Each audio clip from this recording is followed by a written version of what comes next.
নমস্কার। ডব্লিউবিসিএস পরীক্ষার প্রস্তুতিতে একটা বড় চ্যালেঞ্জ হলো পশ্চিমবঙ্গের জেনারেল নলেজ। সিলেবাসটা এতটাই বড় যে অনেকেই হয়তো একটু ঘাবড়ে যান। কিন্তু আজ আমরা ঠিক সেই বিষয়টা নিয়েই কথা বলবো। কিভাবে এই বিশাল সিলেবাসটাকে একটা স্ট্রাকচারের মধ্যে ফেলে স্মার্টলি পড়া যায়, চলুন সেটাই দেখে নেওয়া যাক। তো আমাদের আজকের আলোচনার রোডম্যাপটা কি? দেখুন, আমরা মোট 5টা ভাগে এগোব। প্রথমে এই জিকের কোডটা ভাঙার চেষ্টা করব। তারপর একে একে দেখব পশ্চিমবঙ্গের ভূগোল, ইতিহাস ও সংস্কৃতি আর অর্থনীতি। আর একদম শেষে থাকবে একটা র্যাপিড ফায়ার রাউন্ড, যেখানে সবচেয়ে জরুরি তথ্যগুলো ঝালিয়ে নেওয়া হবে। চলুন তাহলে শুরু করা যাক প্রথম ভাগ দিয়ে। আচ্ছা, তো প্রথম সেকশন ডব্লিউবিসিএস জিকে কোড বোঝা, সাফল্যের জন্য একটা স্ট্র্যাটেজিক ব্লুপ্রিন্ট। এখানেই কিন্তু আসল কৌশলটা লুকিয়ে আছে। ডব্লিউবিসিএস পরীক্ষার জন্য পশ্চিমবঙ্গের জিকে সিলেবাসটা যখন সামনে আসে, তখন কি মনে হয় যে কোথা থেকে শুরু করব আর কোথায় গিয়ে শেষ হবে? এটা কিন্তু প্রায় সবারই মনে হয়। এটা একটা কমন চ্যালেঞ্জ, আর আজ আমরা একসাথে এর একটা সমাধান খোঁজার চেষ্টা করব। ব্যাপারটা হলো, আসল খেলাটা কিন্তু শুধু ফ্যাক্টস মুখস্থ করার মধ্যে নেই। আসল চ্যালেঞ্জটা হলো এই হাজার হাজার তথ্যের মধ্যেকার কানেকশনটা খুঁজে বের করা। আজকের এই আলোচনাটা ঠিক সেই ম্যাপের কাজই করবে। চলুন দেখা যাক কিভাবে এই ম্যাপটা তৈরি করা যায়। তো আমাদের স্ট্র্যাটেজি ম্যাপের প্রথম পয়েন্ট হলো ভূগোল, অর্থাৎ রাজ্যের ব্লুপ্রিন্ট। কারণ বাংলার ইতিহাস বা অর্থনীতি যাই বুঝতে যাই না কেন, তার ভিতটা কিন্তু তৈরি হয়েছে এই ভূগোলের উপরেই। চলুন সেই ভিতটাকে প্রথমে দেখে নিই। পশ্চিমবঙ্গের ভূপ্রকৃতিকে দেখুন, কি দারুণ বৈচিত্র্য। এটাকে খুব সহজে 4টে প্রধান ভাগে ভাগ করে ফেলা যায়। একদম উত্তরে উঁচু উঁচু পাহাড়, পশ্চিমে মালভূমি, মাঝে বিশাল গাঙ্গেয় সমভূমি, আর শেষে উপকূল আর সুন্দরবন। প্রত্যেকটা অঞ্চলের নিজস্ব বৈশিষ্ট্য আছে, আর ডব্লিউবিসিএস-এর প্রশ্ন কিন্তু ঠিক এই বৈশিষ্ট্যগুলো থেকেই আসে। যেমন ধরুন, সান্দাকফু কোন অংশে, বা অযোধ্যা পাহাড়ের সর্বোচ্চ শৃঙ্গের নাম কি। ভূগোলের পর আসে নদী, পশ্চিমবঙ্গের জীবনরেখা। এখানকার নদীগুলোকে মূলত দুটো ভাগে ভাগ করা যায়। এক, হিমালয় থেকে জন্ম নেওয়া নদী, যেমন তিস্তা, জলঢাকা। আর 2, মালভূমি অঞ্চলের নদী, যেমন দামোদর। এই দুটো সিস্টেমের চরিত্র কিন্তু একদম আলাদা। আর ভাগীরথী, হুগলি তো দক্ষিণবঙ্গের লাইফলাইন। পরীক্ষার জন্য এই নদীগুলোর উৎস, গতিপথ আর গুরুত্ব এগুলো জানাটা কিন্তু মাস্ট। এবার আসি ন্যাশনাল পার্কগুলোতে। এখানে মনে রাখার সবচেয়ে সহজ উপায় হল অ্যাসোসিয়েশন তৈরি করা।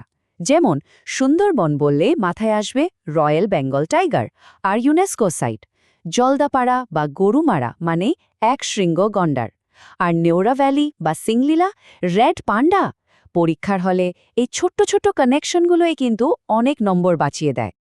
ভূগোল তো গেল, এবার মাটির গল্প থেকে আসা যাক মানুষের গল্পে, মানে ইতিহাস আর সংস্কৃতিতে। যে ঘটনা আর ব্যক্তিত্বরা মিলে আজকের বাংলাকে তৈরি করেছেন, চলুন এবার সেই অধ্যায়ে ঢোকা যাক। বাংলার প্রাচীন আর মধ্যযুগের ইতিহাস বুঝতে গেলে এই টাইমলাইনটা হলো একটা অ্যাঙ্কার পয়েন্টের মতো। দেখুন, শশাঙ্কের হাত ধরে প্রথম স্বাধীন রাজ্যের শুরু, তারপর পাল ডাইনাস্টির স্বর্ণযুগ, সেন বংশের শাসন, আর শেষে সুলতানি আমল পেরিয়ে মুঘলদের প্রবেশ। প্রত্যেকটা পর্বই বাংলার ইতিহাসে নিজের ছাপ রেখে গেছে। এই ক্রোনোলজিটা মাথায় রাখা খুব জরুরি। আর এরপর আসে আধুনিক বাংলার ভিত্তি, মানে বেঙ্গল রেনেসান্স। এই টেবিলটা দেখুন, রাজা রামমোহন রায় থেকে রবীন্দ্রনাথ ঠাকুর পর্যন্ত। পরীক্ষার জন্য যেটা সবচেয়ে গুরুত্বপূর্ণ তা হল প্রত্যেক ব্যক্তিত্ব, তার মূল অবদান আর তার উপাধি। এই 3টে জিনিসকে এক সুরে বাঁধা। যেমন ঈশ্বরচন্দ্র বিদ্যাসাগর মানি বিধবা বিবাহ আইন আর আধুনিক বাংলা গদ্যের জনক। এখান থেকে ম্যাচ দ্য ফলোয়িং বা সরাসরি প্রশ্ন আসেই আসে। এবার একটা খুব গুরুত্বপূর্ণ আর কারেন্ট টপিক, ইউনেস্কোর স্বীকৃতি। দেখুন, বাংলার কোন কোন ঐতিহ্য বিশ্ব দরবারে জায়গা করে নিয়েছে। ট্যাঞ্জিবল বা দৃশ্যমান হেরিটেজের মধ্যে সুন্দরবন আর দার্জিলিং রেলওয়ে তো ছিলই। 2023-এ যোগ হয়েছে শান্তিনিকেতন। আর ইনট্যাঞ্জিবল বা অদৃশ্য ঐতিহ্যের তালিকায় দুর্গাপুজো ঢুকেছে 2021-এ। এই সাম্প্রতিক সংযোজনগুলো কিন্তু পরীক্ষার জন্য ভীষণ হট টপিক। বেশ, আমরা ভূগোল দেখলাম, ইতিহাস আর সংস্কৃতিও দেখলাম। এবার সময় হয়েছে এই দুটোকে একসাথে জুড়ে রাজ্যের অর্থনীতির ইঞ্জিনটাকে বোঝার। কিভাবে এই মাটি আর মানুষ মিলে পশ্চিমবঙ্গের অর্থনৈতিক চালিকার শক্তি তৈরি করেছে, চলুন সেটাই দেখি।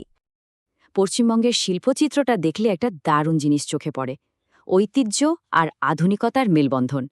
একদিকে যেমন হুগলি নদীর ধারে পাটের মতো আমাদের বহু পুরনো শিল্প রয়েছে, বা দার্জিলিংয়ের জগৎবিখ্যাত চা, ঠিক তার পাশেই মাথা তুলেছে সল্টলেক নিউটাউনের আইটি হাব বা হলদিয়ার পেট্রোকেমিক্যাল ইন্ডাস্ট্রি। আর দুর্গাপুর আসানসোল বেল্টকে তো ভারতের রুর বলা হয়। এই জায়গাগুলোর নাম আর তাদের শিল্পের ধরন দুটোই মনে রাখতে হবে। শিল্পের পাশাপাশি কৃষিতেও পশ্চিমবঙ্গ কিন্তু একটা পাওয়ার হাউস, বিশেষ করে দুটো ফসলের ক্ষেত্রে।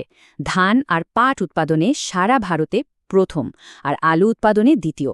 পূর্ব বর্ধমান জেলাকে যে বাংলার ধানের গোলা বলা হয়, সেই কারণটা এই টেবিল দেখলেই স্পষ্ট হয়ে যায়। এই র্যাঙ্কিংগুলো থেকে কিন্তু প্রায় প্রশ্ন আসে। আচ্ছা, এতক্ষণ তো আমরা বিস্তারিত আলোচনা করলাম। এবার সময় হয়েছে একটা র্যাপিড ফায়ার রাউন্ডের।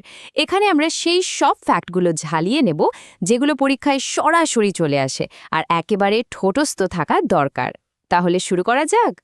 প্রথম প্রশ্ন, পশ্চিমবঙ্গে মোট জেলার সংখ্যা কত? 2017 সালের পর থেকে এই সংখ্যাটা হল 23। একদম বেসিক কিন্তু খুব গুরুত্বপূর্ণ একটা তথ্য। নতুন জেলাগুলোর নাম আর অবস্থানও কিন্তু দেখে রাখতে হবে। এরপর আসছে রাজ্যের প্রতীক। এগুলো হলো সেই প্রশ্ন যেগুলোতে ভুল করার কোনো জায়গাই নেই। স্টেট অ্যানিম্যাল হলো ফিশিং ক্যাট বা মেছো বিড়াল। স্টেট বার্ড সাদা গলার মাছরাঙা, গাছ হলো ছাতিম, আর ফুল শিউলি। এই চারটে নাম এক্কেবারে মুখস্থ। এইবার চারটা দেখুন। 2011 জনগণনা অনুযায়ী জনসংখ্যার ঘনত্ব। এটা যেন দুটো আলাদা বাংলার ছবি। একদিকে কলকাতা, যেখানে প্রতি বর্গ কিলোমিটারে 24,000-এরও বেশি মানুষ থাকেন, আর অন্যদিকে পুরুলিয়া, যেখানে সংখ্যাটা 500-রও কম। রাজ্যের গড় 1029। এই অসম্ভব বৈপরীত্যটা কিন্তু রাজ্যের উন্নয়ন পরিকল্পনা থেকে শুরু করে সব কিছুকেই প্রভাবিত করে। সেন্সাস 2011-র আরও কিছু গুরুত্বপূর্ণ তথ্য এক ঝলকে দেখে নেওয়া যাক। জনসংখ্যায় পশ্চিমবঙ্গ ভারতে চতুর্থ।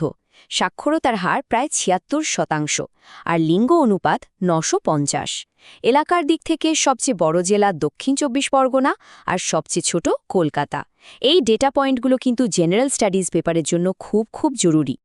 তাহলে পুরো আলোচনার মূল কথাটা কি দাঁড়ালো?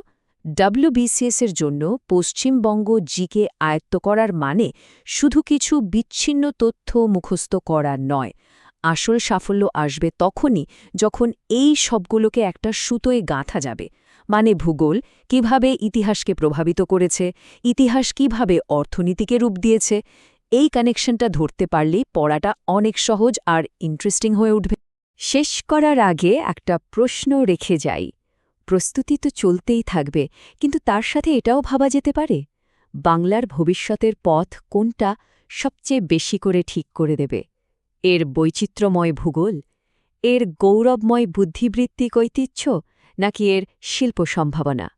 এই ভাবনাটা সঙ্গে নিয়েই আজকের মতো শেষ করছি। আমাদের সঙ্গে থাকার জন্য অনেক ধন্যবাদ।